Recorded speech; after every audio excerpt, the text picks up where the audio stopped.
Aô, galera do terceiro A e do terceiro B do Santa Maria, tudo certo com vocês aí, ó? Vamos lá para mais uma aulinha de história, vamos para uma aula bem pegada aqui, ó, para ninguém botar defeito, hein? Estamos lá hoje no dia 28 de maio, na quinta-feira, é a aula 6 da apostila 3 frente A. Estamos falando aí hoje sobre o Império Bizantino e o Reino dos Francos. Não é assunto novo para vocês, a gente já viu esse assunto aí lá no primeiro ano. A maioria aí que foi meu aluno no primeiro ano já sabe, é claro, um pouco disso aqui, e alguns, é claro, para muitos vai ser novidade, né? Por quê? Porque não presta atenção na aula, mas não tem problema não. Vem aqui, ó, vamos entender isso aqui. O que foi o Império Bizantino? Então a gente sabe que antes do Império Romano terminar por completo, 476 depois de Cristo, foi criado, a partir de um imperador chamado Constantino, uma nova sede para o Império Romano, uma outra base para o Império Romano, que foi a antiga cidade de Bizâncio, que vai mudar de novo, vai mudar para o nome de Constantinopla, a partir, é claro, de 330. Já no caso do imperador Teodósio, quando ele falece em 395, oficialmente o Império Romano acabou tendo duas sedes, uma na Europa, Roma, e outra na Ásia, aí na Turquia, no que seria hoje a cidade de Istambul, certo? E aí, claro, esse é um território que é muito importante porque é um entreposto comercial, muitas pessoas, muitos povos, várias nacionalidades passam por aí porque ele é ponto de entrada e de saída da Ásia para a Europa e vice-versa. E é um local que basicamente é uma espécie de fortaleza natural, porque 3 dos seus lados são cercados por água e atrás uma baita de uma montanha para ninguém botar defeito e principalmente para afugentar os inimigos. E aí com isso que acaba acontecendo? A gente vê logo na sequência que o imperador Justiniano, quando assume, consegue consolidar muita coisa, como por exemplo, ele assume em meio a uma situação ruim, onde há necessidade da arrecadação de impostos ser grande.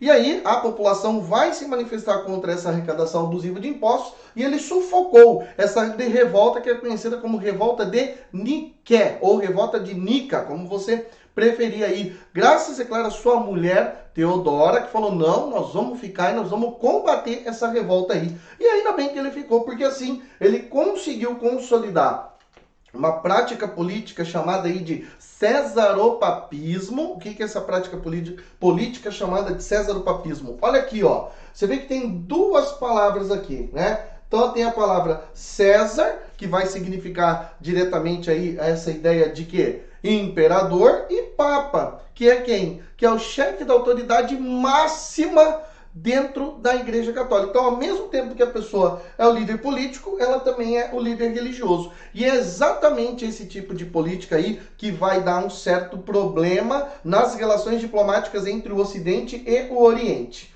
Um outro feito muito importante do Justiniano foi a criação do Corpus Juris Civilis, que é basicamente o que? Uma compilação de todas as leis romanas e das novas leis criadas pelos romanos em 4 livros. O Códex, que é o código, que são todas as leis criadas pelos romanos.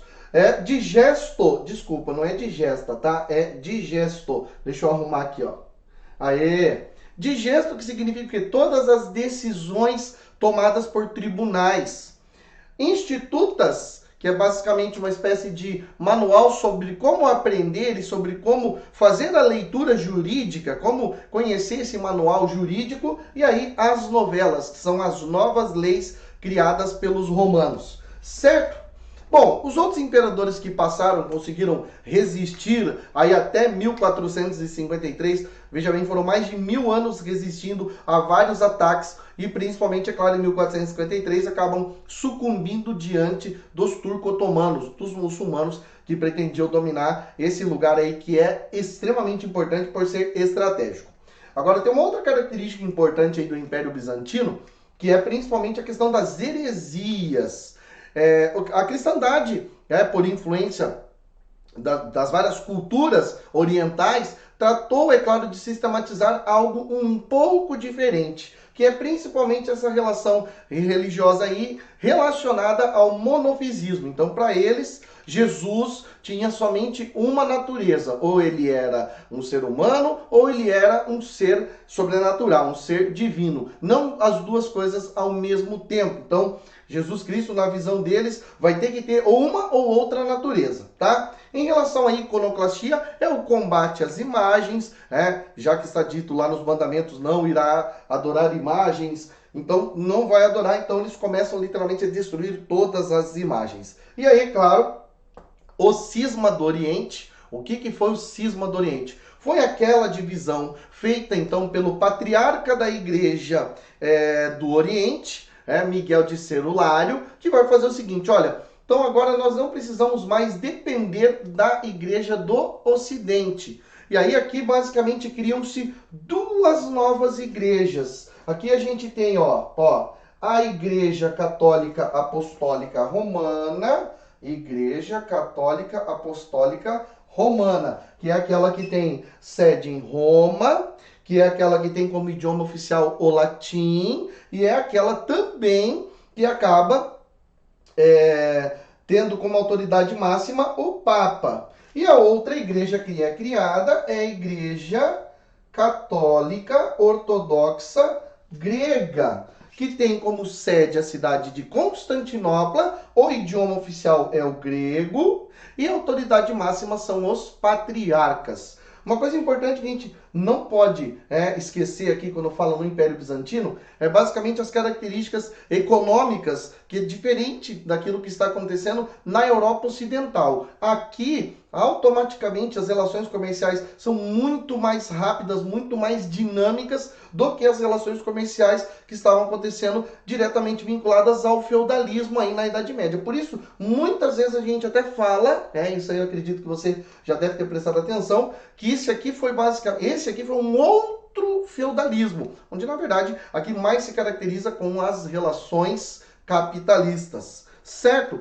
Vamos para outro assunto da aula aqui, os francos, o reino dos francos. Em relação aos francos, esse basicamente é um povo germânico, é um povo bárbaro, mas que vai ter aí características diferentes dos outros germânicos. Primeiro lugar, eles vão acabar associando-se com a Igreja Católica, e isso fica muito bem perceptível a partir da conversão de um dos primeiros grandiosos líderes dos povos francos, o rei Clovis, que representa aqui a dinastia merovingia. Ao converter-se ao cristianismo em 496 d.C., Clovis aproxima-se um pouco mais da Igreja Católica e essa aproximação será benéfica tanto para a Igreja como para os francos. E aí, tem uma característica muitíssimo importante aí durante esse governo dos francos, que é um cargo chamado majordomos, que também pode ser traduzido aí como o prefeito do palácio. Quem que é esse prefeito do palácio? É uma pessoa que vai acabar governando, que vai estabelecer um governo diretamente, é claro, relacionado àquilo que o rei deveria fazer. Então o rei nomeia esse cara e ele que vai governar. Enquanto isso o rei faz o quê? Nada. Tanto é que aí surge até mesmo uma denominação para muitos desses reis da dinastia merovingia, quando eles são chamados então de reis indolentes, por não se preocuparem, por não estarem nem aí com a paçoca, não estava nem se preocupando, estava pouco se bichando. E aí é esse cara que, por exemplo, tem uma obra, tem uma série de livros e virou uma série de TV aí chamada Game of Thrones, onde tem um cara lá que é o chamado o Mão do Rei, a Mão do Rei, que é basicamente a mesma coisa que o prefeito do palácio. Ele que vai fazer todas as coisas, ele que vai acabar trabalhando pra Cacildes. E aí, gente do céu, vai ficar complicado na vida desse cara aqui. Vai ficar mega complicado, vai ficar muito difícil para ele trabalhar, principalmente por quê? Porque o rei toma algumas decisões, ele também toma. De vez em quando o rei não está, e aí ele acaba tendo que governar. Foi numa dessas situações que alguns desses majordomos ou prefeitos do palácio acabaram se destacando, como por exemplo Pepino de Heristal, por dominar uma boa quantidade de povos germânicos, Carlos Martel, por rechaçar a presença islâmica em 711 na famosa Batalha de Poitiers, e Pepino o Breve, que foi lá e destronou, foi lá e retirou do trono o último rei da dinastia merovingia, Childerico III. E aí começa uma nova dinastia. Daí para frente começa a dinastia carolíngia. O nome dessa dinastia deve-se principalmente à figura importantíssima de Carlos Magno. Carlos Magno mesmo analfabeto, mesmo sem saber ler e escrever, sabia muito bem como comandar e como administrar. O que ele vai fazer? Ele vai fazer basicamente uma fragmentação do seu território, do seu reino, em ducados, condados e marcas, entregando, é claro, para nobres, para condes, duques e marqueses. E é claro, nessa relação, automaticamente aí é onde a gente já vê fortíssimos indícios da vassalagem. Carlos Magno consegue então estabelecer-se aí, dominando esse território. Olha que importante, hein? E aumentando ainda mais, porque ele não vai parar de expandir o território. Tanto é que no ano 800 ele é coroado imperador do Sacro Império Romano Germânico, dada a grandiosa extensão territorial que ele conseguiu atingir, que lembra aquilo que um dia foi o grandioso Império Romano, mas agora nas mãos de povos bárbaros. E aí, qual foi o problema do Carlos Magno? Problema nenhum. Ele é responsável pelo renascimento carolíngio, onde a gente começa a ver aí a partir do século IX escolas surgindo na Idade Média, a gente vê um desenvolvimento artístico, uma infraestrutura, mas o problema dele não foi esse. O problema dele foi que basicamente ele morreu. Esse foi o problema. E olha, para você que pensa em, poxa, todo grande império um dia cai, na mão dele não caiu. Ele, para vocês terem uma ideia, ele ficou muito bem assistido graças a um cara que tomava conta de tudo que acontecia aí, ó. Ele criou o famoso cargo do Mit Dominite. É aquele cara que vai e sabe tudo o que está acontecendo e acaba comunicando ao rei. Ó, aqui tá desse jeito, ali tá daquele jeito, então, rei, presta atenção, tá? Presta bem atenção. Só que ele nunca teve problema com ninguém. Aí, infelizmente, ele acabou falecendo. E depois, o filho dele, o cara que vem logo depois dele aí, ó, Luís o Pio. Luís o Pio acaba tendo 3 filhos. Carlos o Calvo, Lotário e Luís o Germânico. Os 3 queriam ser reis simultaneamente. Ninguém queria abrir mão. Um não queria abrir mão para o outro. O que acaba acontecendo? Eles acabaram sequestrando o próprio pai. Olha a trairagem. Sequestraram o próprio pai, fizeram o pai assinar um documento que dividiu em 3 o Império Carolíngio. Esse tratado, que acabou culminando na divisão do Império em 3 partes, é conhecido como Tratado de Verdun. Ele é de 843.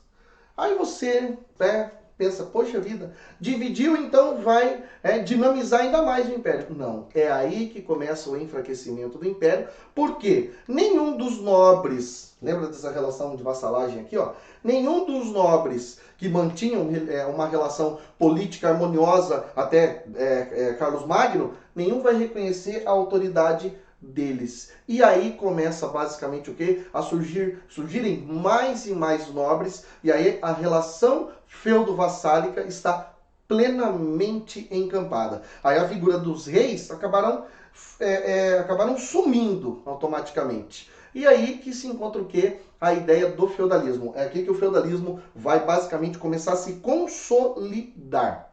Certo, galera? Certíssimo? Ó, agora, pessoal, tarefa de casa para vocês aí, tá? Tarefinha de casa. Deixa eu pegar a apostila aqui para falar para vocês, tá? Qual que vai ser a tarefa de casa, galera? Vocês precisam responder aí, ó, as questões que estão no final desse material. Eu quero que vocês respondam aí, ó, as questões de assimilação, tá? Que começa aí, ó, na página 27. Deixa eu colocar aqui, ó, página 27, não, na página 17, tá? Aquela parte lá de assimilação, todas aquelas questões de assimilação, que vai até aí, ó, a página 18, e aí as de aperfeiçoamento, que vai até a questão 6.12 na página 19, beleza? Até a 19, até a página 19. Tranquilinho, galera, fechado. Ó, moleza, hein? Muito, muito fácil isso aqui, muito suave. Vai lá e faz essas atividades, beleza? Faz essa tarefinha aí, ó. Se quiser fazer as de aprofundamento, fique à vontade também. O obrigatório é isso aqui, ó, tá? Tarefa da página 17 de assimilação até a página 19, tá? Ou melhor, assimilação não, como é que é o nome aqui mesmo? Assimilação e de aperfeiçoamento, de aprofundamento, fica com vocês aí, fiquem à vontade. Certinho? Pessoal, morrendo de saudade de vocês. Não esqueçam de entrar lá naqueles horários que a gente tem as nossas reuniões pela manhã, certo? Para vocês tirarem as dúvidas. E ó, fiquem com Deus e aquele abraço.